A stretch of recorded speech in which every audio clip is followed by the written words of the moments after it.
السلام علیکم ورحمۃ اللہ تعالی وبرکاتہ۔ بسم اللہ الرحمن الرحیم۔ محفحفۃ بیضاء غیر مفاوۃ ترائبها مسقولۃ کالسنجل کبکر المقانات البیاض بصفرۃ غذاها نمیر الماء غیر محلل تصد وتبدی عن أسیل وتتقی بناظرة من وحش وجرة مطفل وجید كجید الریم ليس بفاحش إذا هي نصفته ولا بمعطل۔ پہلے حل لغات بغور سماعت کریں اور ترکیب نحوی اور محاسن بلاغت پر دھیان دیں۔ حفحفہ یحففو، دہرجہ یدہرجو سے اس کا معنی آتا ہے باریک ہونا، پتلی کمر والی ہونا۔ تو محففتن کے معنی آئیں گے پتلی کمر والی، نازک کمر والی۔ بیضا یہ صفت ہے محففتن کی، اور فاضا یفاضی کے معنی آتے ہیں فربا ہونا، موٹا ہونا، لیکن غیر یہ حرف نفی داخل کر کے مطلب موٹا نہیں، تو اس کی جو ضد لائی گئی ہے وہ ضد ہوگی پتلی۔ تو اس کا معنی ہے ستی ہوئی کمر والی ہونا۔ ویسے فاضا فاضی موٹی کمر والی ہونا، اب غیر لگا دیا تو موٹی نہیں، ستی ہوئی پتلی کمر والی ہونا۔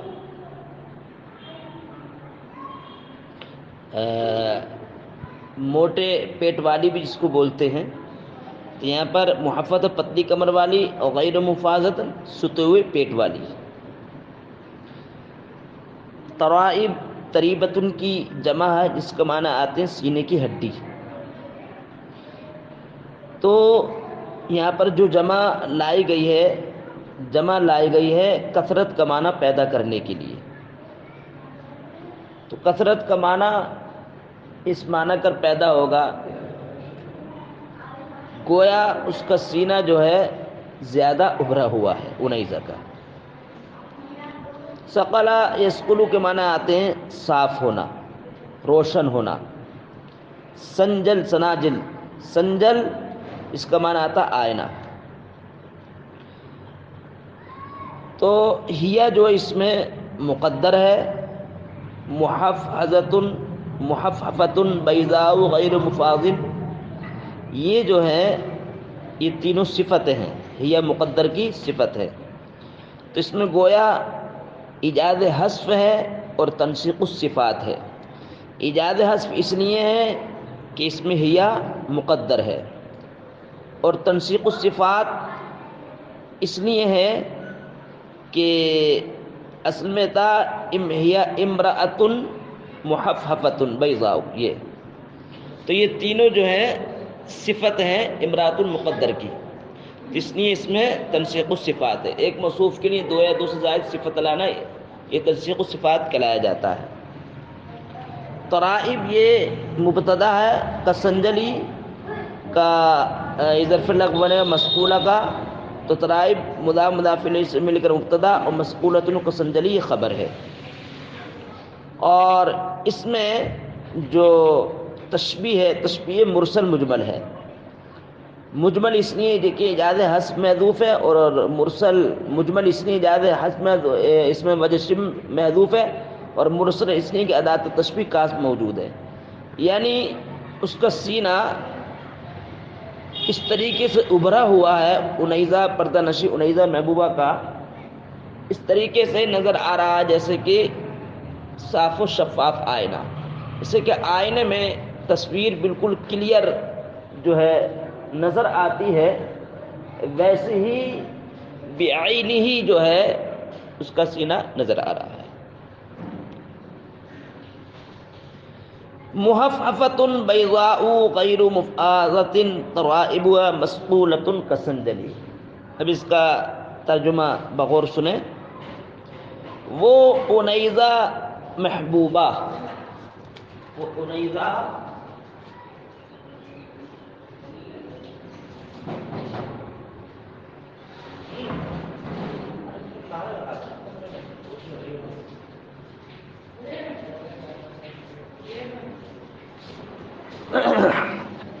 تو ہاں غور سے سنیں.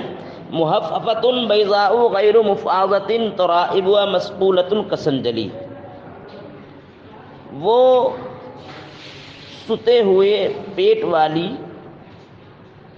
خوبصورت نازک کمر والی دوشیزہ ہے. یعنی وہ انیزہ ستے ہوئے پیٹ والی خوب رو پتلی کمر والی ہے. ترائبها مسطولۃ کسندلی، جس کا سینہ آئینے کی طرح روشن و تابناک ہے. حالانکہ سینے کی ہڈی قریباً سینے کی ہڈی کو بولتے ہیں تو جز ہے، جز بول کر پورا جز بول کر جو ہے کل مراد لیا، پورا سینہ مراد لیا ہے. تو اس میں مجاز مرسل بھی ہے. تو اجاز حذف ہے، تنسیق الصفات ہے، اور مجاز مرسل ہے، اور تشبیہ مرسل مجمل ہے. کبکر المقانات البیاض بصفرۃ غضاها نمیر الماء غیر محلل. بکر کے معنی آتے ہیں اولو ہر چیز و مراد. اچھا، بکر سے مراد ہے یہاں پر نایاب موتی. بکر سے مراد نایاب موتی، اور شتر مرغ کا انڈا بھی مراد یہاں پر ہو سکتا ہے. قانا یقانی باب مفاعلت سے اس میں مفعول ہے، جس کا معنی ہے مخلوط ہونا، ملنا. اور مقانات یہ صفت ہے بکر کی، یعنی موصوف کی اضافت ہے اس میں صفت کی طرف. بیاضی اس کے معنی سفیدی، اصل میں عبارت ہے کبکر التی خالط بیاضها، کبکر التی خالط بیاضها بصفرۃ، یہ عبارت ہے. تو بیاض جو ہے مقانت کا گویا فاعل ہے، اور اس میں بھی تشبیہ مرسل مجمل ہے. صفرت زردی، غضا یغزو یہ نصر انصر سے ہے سراب کرنا. نمیر کی جمع نمار، چشمے آب کو بولتے ہیں، صاف و شفاف چشمہ. حلل یحلل اترنا، تو غیر محلل یہ حال ہے نمیر الماء سے. اس شعر کا مفہوم یہ ہے، اولا مفہوم سمجھ لیں کہ اس شعر میں انیزہ کے حسن و جمال کو، اس کے خوبصورت رنگ کو ایسے موتی سے تشبیہ دی ہے کہ جس موتی کے سفید رنگ میں زردی ملی ہوئی ہو. ایسے موتی سے تشبیہ دی ہے کہ جس موتی کے سفید پن میں، جس موتی کی سفیدی میں زردی ملی ہوئی، کیونکہ ایسا رنگ کہ جس کی سفیدی میں تھوڑی زردی ملی ہوئی ہو، وہ رنگ جو ہوتا ہے عورتوں کے اندر نہایت ہی خوبصورت، دیدہ زیب اور دلکش مانا جاتا ہے. اس لیے اس میں انیزہ کے رنگ کو ایسی موتی سے تشبیہ دی ہے کہ جس ایسے موتی سے تشبیہ دی کہ جس موتی ایسے سفید موتی سے تشبیہ دی کہ جس سفیدی کے موتی میں زرد پن ملا ہوا ہے. تو گویا اس کا جو چہرے کا رنگ ہے وہ اس نایاب موتی کی طرح ہے کہ جس موتی کی سفیدی میں زردی ملی ہوئی ہے۔ اور یہاں پر جو ہے دوسرے مصرے میں اس کے رنگ کو روشن و تابناکی میں، چمکنے میں تشبیہ دی ہے اس چشمہ آب سے کہ جس چشمے میں کوئی چیز نہ اتری ہو، جیسے جس چشمے کا پانی ٹھہرا ہوا ہو، کوئی اس میں نہ اترتا ہو، تو اس چشمے کا جو رنگ ہوتا ہے، اس چشمے کے پانی کا جو رنگ ہوتا ہے، ایسی صورت میں اس میں کوئی نہ اترتا ہو تو اس چشمے کے رنگ سے تشبیہ دی خوبصورتی سے۔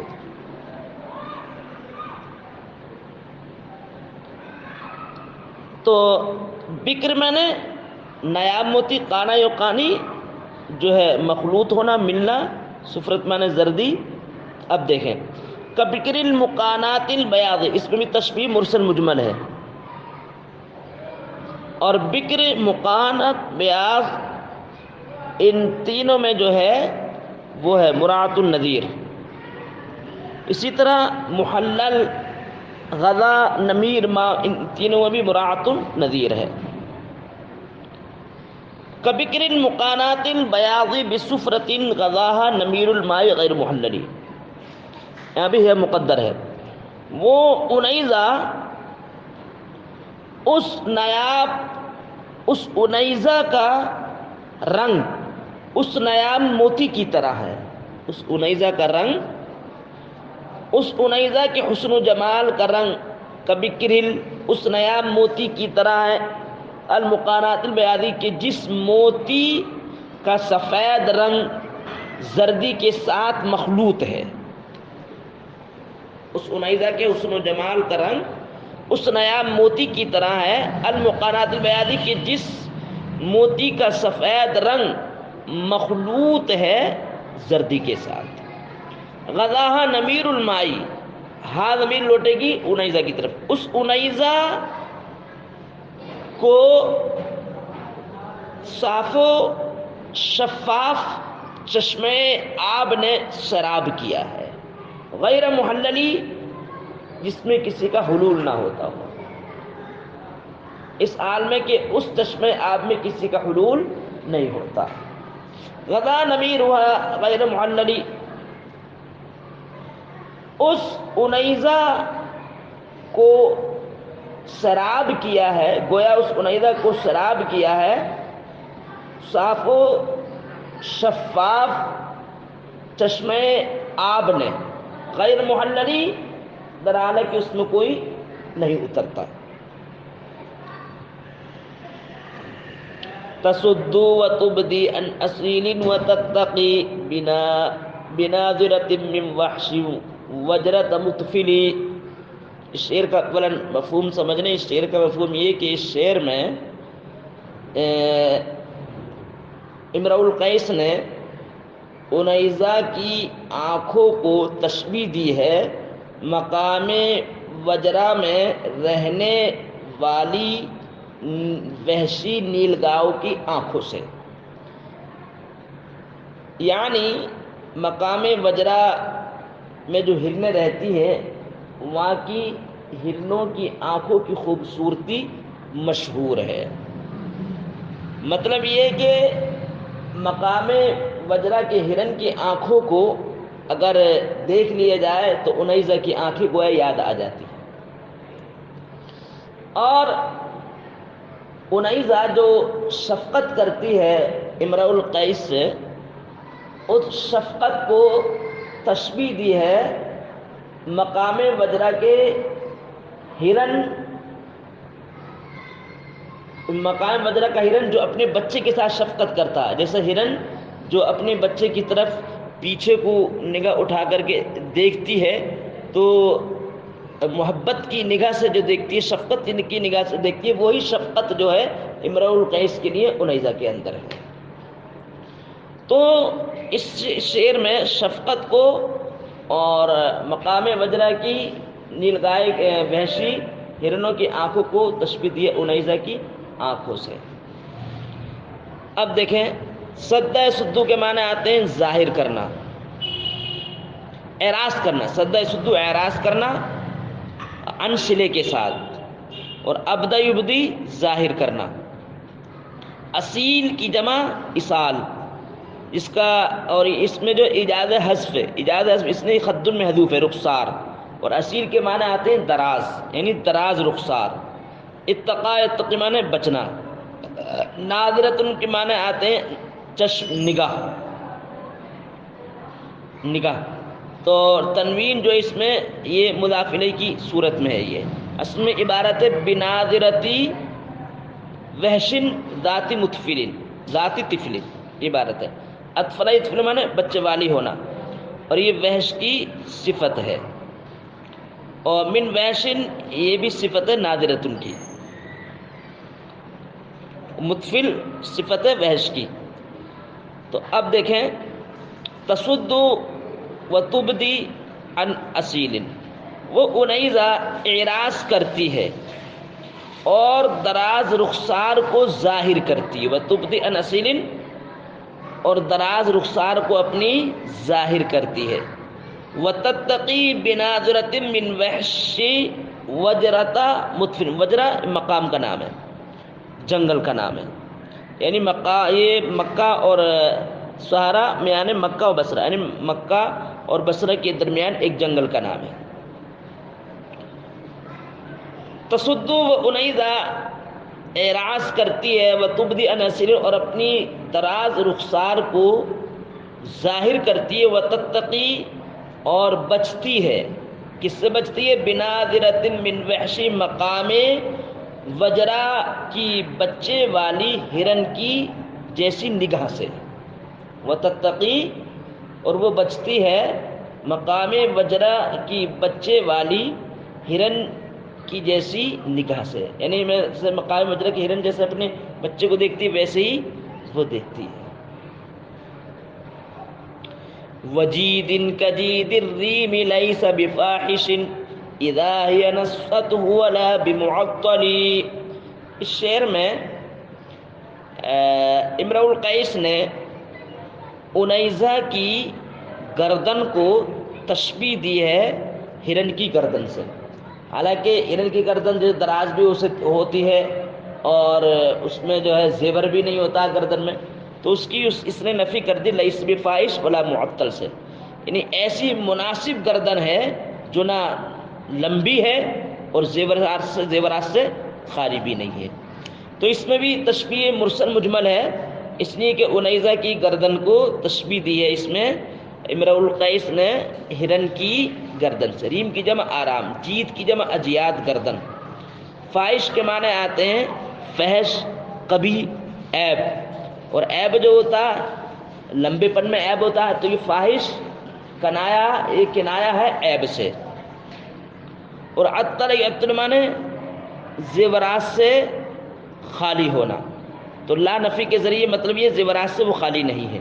نسہ سو معنی بلند کرنا، اور اذا ہی نستہ یہ مفعول فی بنے گا لیسا کا مفعول فی، اور ولا بمعطل جو ہے اس کا عطف ہے لیسا بفاحش پر اس کا عطف ہے، اور اذا ہی نستہ یہ مفعول فی ہے، اور اس میں بھی تشبیہ مرسل مجمل ہے۔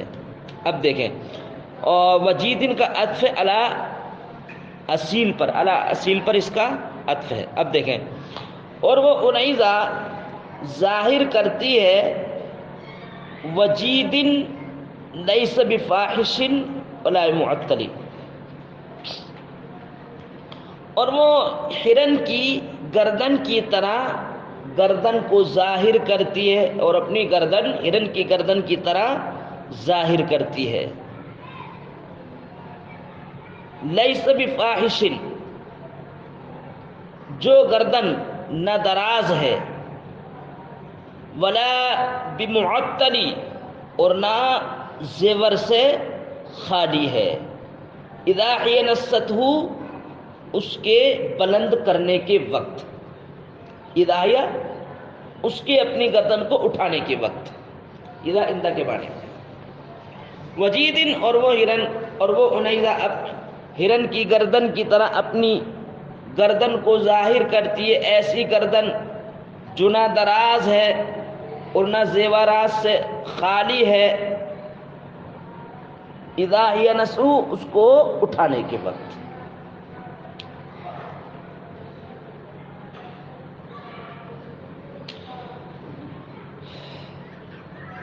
ولا، مطلب یہ ہے کہ انیزہ کی گردن جو ہے نہایت ہی مناسب ہے، نہ لمبی ہے اور زیورات سے آراستہ پیراستہ، اور یہ کیفیت کب ظاہر ہوتی ہے؟ جب بلند کرتی ہے تو گردن اس سے بالکل مناسب نظر آتی ہے۔ وَفَرْعٍ يَزِيلُ الْمَتْنَ أَسْوَدَ فَاهِمِ أَثِيثٍ كَقِنْوِ النَّخْلَةِ الْمُتَعَثْقَلِ۔ اس شعر میں انیزہ کی زلفوں کو تشبیہ دی ہے کھجور کے درخت کا جو خوشہ ہوتا ہے گھنا، تو جیسے کھجور کے درخت کا خوشہ ہوتا ہے اسی خوشے کی طرح نہایت ہی سخت سیاہ گھنے بال ہیں انیزہ کے۔ تو انیزہ کی زلفوں کو، بالوں کو تشبیہ دی ہے کھجور کے درخت کے خوشے، اس میں بھی تشبیہ مرسل مجمل ہے اور اس میں تنسیق الصفات بھی ہے۔ اور کنو، نخل، متعثقل، ان تینوں میں مراعات النظیر ہے۔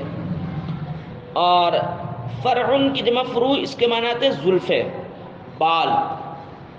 زان یزین، زینت بخشنا، متن من کیا معنی آتے ہیں؟ پشت یعنی کمر۔ اسود فائن، یہ اضافت بیان ہے، اسود کے معنی سیاہ، فائن کے معنی سیاہ یعنی زیادہ سیاہ، بسیار سیاہ۔ اسید کے معنی گھنے، جس کی جمع آتی ہے اثاث، اسیثۃ، اثاث، اسائس دونوں آتی ہے۔ تو یزیر المتن، اسیس جو ہے صفت ہے کس کی؟ فرعن کی، اور یزیر المتنا یہ بھی صفت ہے کس کی؟ فرعن کی۔ اور اسودہ پہ جو نصب ہے وہ اس وجہ سے ہے کہ یہ غیر منصرف ہے۔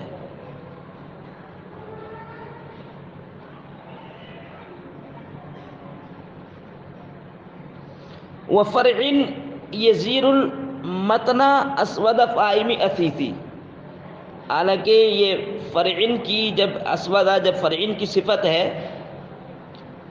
تو یہ حالت جری میں ہے، اور اسود کی اصابت فائل کی طرح اسودی فائمی ہونا چاہیے۔ وہ فرعن یزید المتنا اسودی فائمی، کیونکہ وہ غیر منصرف جس کی اضافت کر دی جائے یا الف لام داخل ہو اور حالت جری میں ہو تو اس کا اصل اعراب ہوتا ہے، اس کا اصل اعراب ہوا کرتا ہے۔ تو اسیس کے معنی آتے ہیں گھنا، اور کن کے معنی آتے ہیں خوشہ۔ نخلتن کی جمع نخلات، کھجور کا درخت۔ اور تعثقلہ، یہ تعثقلوں کے معنی آتے ہیں پھلدار ہونا۔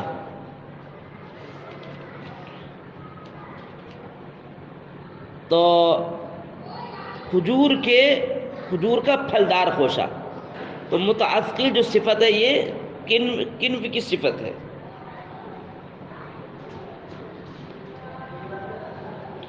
تو اب اس کا جو ہے ترجمہ بغور جو ہے سنیں۔ وفرع یزیر المتن اسود فاہم اثیث کقنو النخلۃ المتعثقل،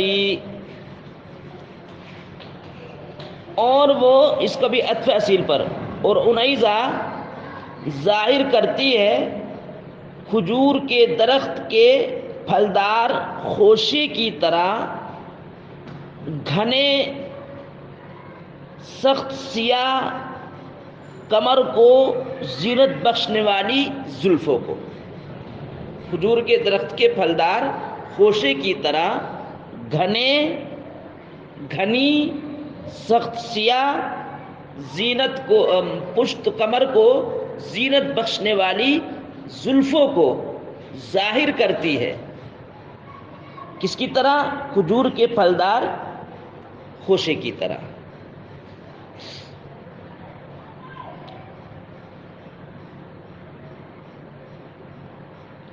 تو غدائرها مستشزرات الى العلا تدل الاقاس فی مثنى و مرسل. غدائر یہ غدیرتن کی جمع جس کے معنی آتے ہیں چوٹی، اور استذرا معنی آتے ہیں بٹنا. الا اس شعر میں، شعر کا مفہوم یہ ہے کہ اس شعر میں انیزہ کے آگے کے جو بال ہیں ان بالوں کی خوبیاں بیان کرنا مقصود ہے. یعنی اس کے آگے کے بال اتنے گھنے اور اتنے بڑے ہیں کہ جو ان بالوں کو جب پیچھے کو لہراتی ہے، جب اپنے بالوں کو جھٹکا دے کر جب پیچھے کو ڈالتی ہے تو اتنے گھنے کہ پیچھے جو جوڑا ہوتا وہ جوڑا تک غائب ہو جاتا ہے. اور وہ بال اتنے ایسے لمبے، ایسے دراز ہیں کہ جب پیچھے کو جب جھٹکا دے کر کے لہراتی ہے تو گویا جو جوڑے ہوتے ہیں پیچھے وہ سب کے سب غائب ہو جاتے ہیں. آگے کے بال اتنے گھنے لمبے دراز ہیں. اس میں جو ہے غدائر غدیر جمع وہی چوٹیاں. مستصغرات کے معنی بٹی ہوئی، بٹنا. علماء نے بلندی کی طرف. دلہ دلو غائب ہونا، اور اقاس عقیصت ان کی جمع جس کا معنی آتا جوڑا. اور مسنہ معنی بٹا ہوا ہونا، مرسل معنی لٹکا ہوا یعنی بٹا ہوا نہ ہونا. دونوں میں طباق ایجاب ہے. یعنی اس کے بال بٹے ہوئے ہوں یا بٹے ہوئے نہ ہو، دونوں صورتوں میں جوڑا کیا غائب ہو جاتا ہے. غدا، اب دیکھیں ترجمہ، غدائرها مستشزرات الى العلا. اس انیزہ کے بالوں کی چوٹیاں بٹی ہوئی ہیں بلندی کی جانب، بٹی ہوئی ہیں بلندی کی جانب، اس حال میں کہ جوڑا تک غائب ہو جاتا ہے بٹے ہوئے بالوں میں اور لٹکے ہوئے بالوں میں.